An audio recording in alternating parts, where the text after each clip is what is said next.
నమస్తే, నేను Maruthi Ram. One voice న్యూస్కు స్వాగతం. మెదక్ జిల్లా నిజాంపేట మండల వ్యాప్తంగా అన్ని గ్రామాలలో హనుమాన్ జయంతి వేడుకలను ఘనంగా నిర్వహించారు.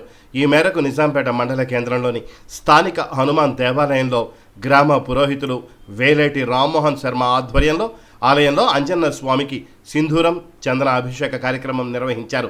ఆంజనేయ స్వామి కృపతో ప్రజలందరూ ఆయురారోగ్యాలతో ఉండాలని ఆ స్వామివారిని వేడుకున్నారు. ग्रंथे पाजोः नन्वारुद्रे ऋषिवशन् मयसयेकचित्वम् एको वसूना ऋषिवन्यवीरितो विषम् संविधये संशशादि मंगलाचेतन्वना सर्वा प्रदिशो जयेम आञ्जनेयाय विद्महे वायुपुत्राय धीमहि तन्नो हनुमत् प्रचोदयात्. जय श्रीराम.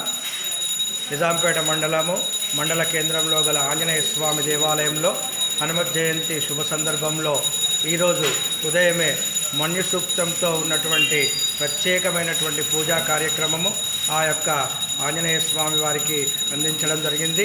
అందరూ తర్వాత భక్తులకు అతి ఇష్టమైనటువంటి పూజా కార్యక్రమము సింధూరము చందనం పెట్టడం అనేటువంటి కార్యక్రమం జరిగింది. ఇందులో చాలామంది హనుమత్ భక్తులు కూడా ఇందులో పాల్గొనడం జరిగింది. ఆంజనేయ స్వామి యొక్క పరిపూర్ణ అనుగ్రహం వలన ఈ లోకమంతా కూడా సుభిక్షంగా ఉండాలనే సంకల్పంతో ఈ ప్రత్యేక కార్యక్రమము చేపట్టనైనది. జై శ్రీరామ్, జై హనుమాన్.